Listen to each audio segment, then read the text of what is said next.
Esto es Salud es Más, que es un espacio de SUR donde hablamos de salud y de bienestar. Y hoy vamos a hablar de terapias no farmacológicas para el tratamiento de demencias. Y para eso tenemos con nosotros a Elías Reyes. ¿Qué tal, Elías? Hola, encantado. Un placer estar aquí con vosotros. Estar aquí por segunda vez, pero vamos a presentarte. Para los que no te conozcan, eres especialista en medicina interna y cardiología y director médico de Sanisol Residencia. Correcto. Bueno, pues vamos a empezar explicando un poco cómo esas demencias no evolucionan igual en todas las personas y de qué depende, si es que se sabe de qué depende. Bueno, realmente tenemos que partir de que las demencias en general son un conjunto de enfermedades que sabemos que son crónicas, que son progresivas, ¿de acuerdo? Y que no tenemos cura. Eso no quiere decir que realmente no tengamos ningún tipo de tratamiento. Sí que hay tratamientos, ¿vale? Y esos tratamientos lo que nos hacen o producen principalmente es intentar enlentecer lo que es el progreso de la enfermedad. No solamente enlentecer, sino mejorar la calidad de vida, mejorar los síntomas, y no solamente la calidad de vida de los pacientes, sino además de los familiares, que es una cosa muy importante.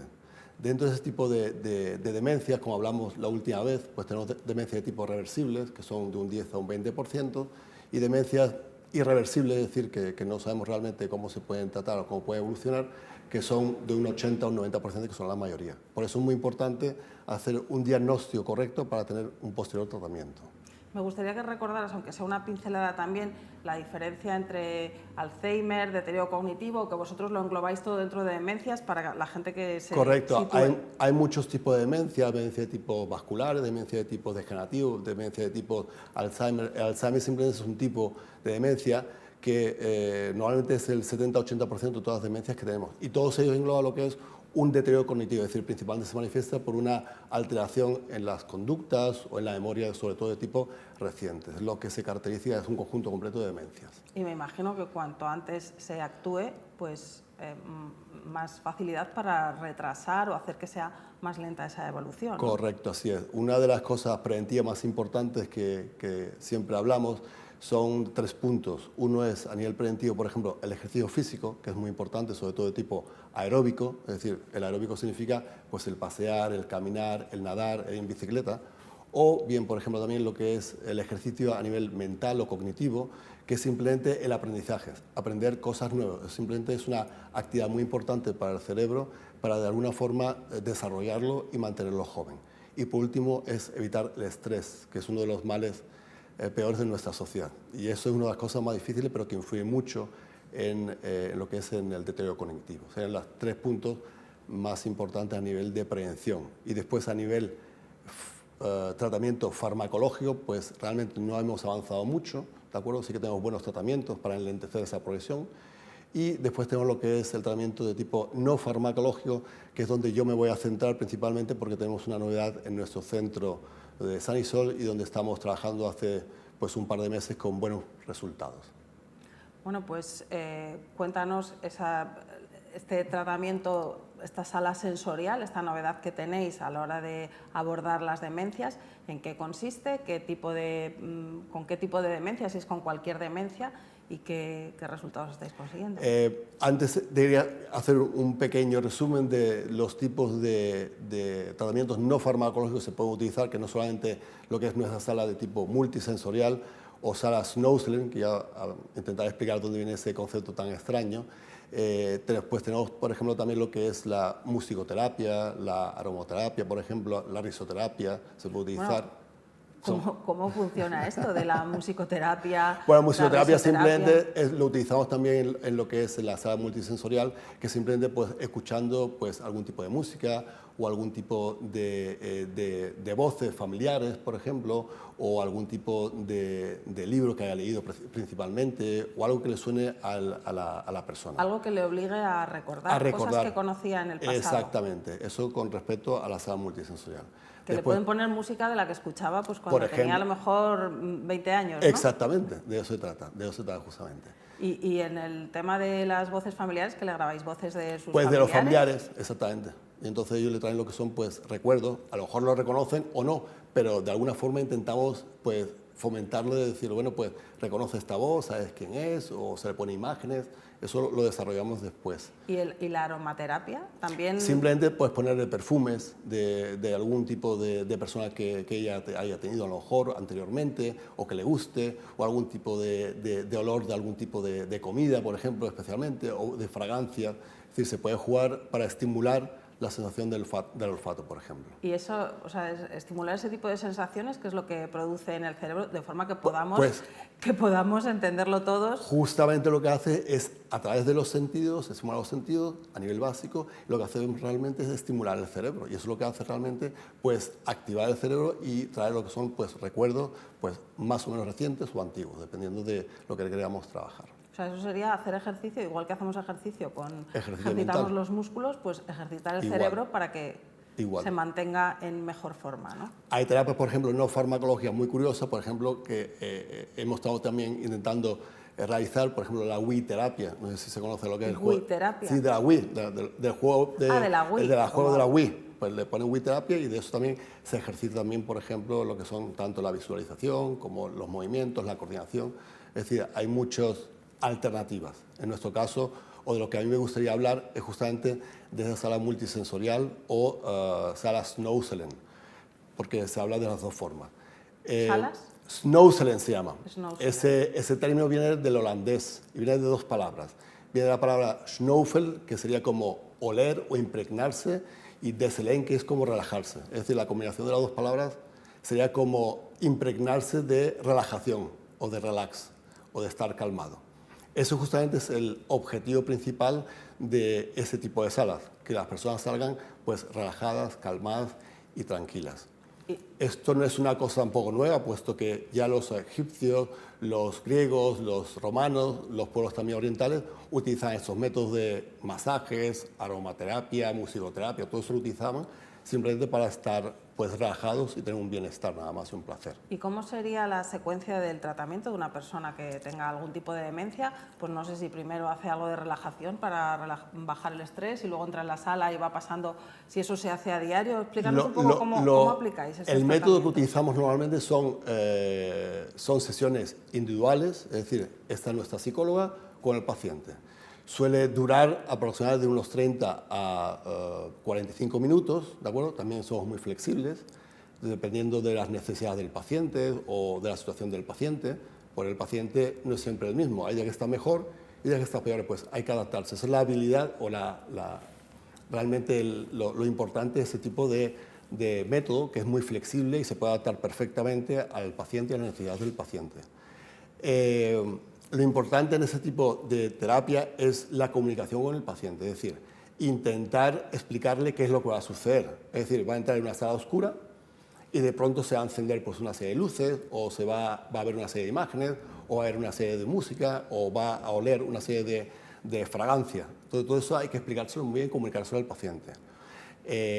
Y explicarle estar en un ambiente tipo agradable, relajado, estar también pues, muy pendiente de la actitud que tiene el paciente, porque, claro, hay pacientes que, por ejemplo, lo que necesitamos es estimularlos en una demencia que a lo mejor son hiposensibles, es decir, están apáticos o están depresivos. Entonces, lo que tengo que hacer es estimularlos a través de los sentidos. Y hay pacientes que a lo mejor lo que necesito es todo lo contrario, necesito lo que es relajarlos, es decir, a través de pues, la música o por imágenes, ¿de acuerdo? Y entonces, esa franja o esa línea tan roja, tan difícil entre una hiperestimulación y una hipoestimulación, hay que intentar realmente hacerlo muy bien, porque puede también tener efectos secundarios. Es decir, un paciente que está agitado no lo puedo agitar todavía más, sino tengo que hacer justamente lo contrario a través pues, de sonidos, de imágenes, de fotografías, de olores, de fragancias, de gustos. Es decir, que la terapia, que entiendo que la aplica un psicólogo, ¿no? Sí. Va evolucionando en función del estado del paciente. Correcto. Cada día. Correcto, así es. Y bueno, ¿qué resultados os estáis encontrando al aplicar esta terapia a vuestros pacientes? Pues la verdad es que nosotros nos estamos sorprendiendo mucho, en el sentido de que estamos teniendo muy buenos resultados. Es más, a nivel científico, las investigaciones últimas, más recientes, de distintas universidades y hospitales, estamos viendo pues, que los resultados son bastante sorprendentes. Sobre todo está indicado en pacientes con demencias moderadas graves y además con alteraciones de conducta. ¿Por qué? Porque en este tipo de paciente, con los sentidos más básicos, podemos estimular directamente lo que es el cerebro, ¿de acuerdo? Y no es necesario lo que es que la memoria funcione demasiado bien, que es uno de los problemas o de los grandes problemas de este tipo de pacientes. Entonces, de esa forma es muy fácil pues, llegar, o lo que hemos hablado anteriormente, o hipoestimular o hiperestimular lo que es el paciente. ¿Qué resultados estamos teniendo o dónde actuamos principalmente? El beneficio principal lo estamos viendo a nivel de las emociones, por ejemplo. Es decir, el paciente vemos que tiene mejor humor, está más contento, está más feliz, tenemos la capacidad de bajar la ansiedad, por ejemplo, el paciente está mucho más concentrado, tiene más atención, tiene una mayor comunicación, puesto que es muy importante en esa sala tener lo que es una comunicación continua con el paciente. Además, también a nivel de las alteraciones conductuales que tienen los pacientes con demencia, sobre todo, por ejemplo, el estado de agitación o de agresividad. Tenemos la capacidad, a través de los sentidos, o de la estimulación de los sentidos, de intentar relajarlos y calmarlos.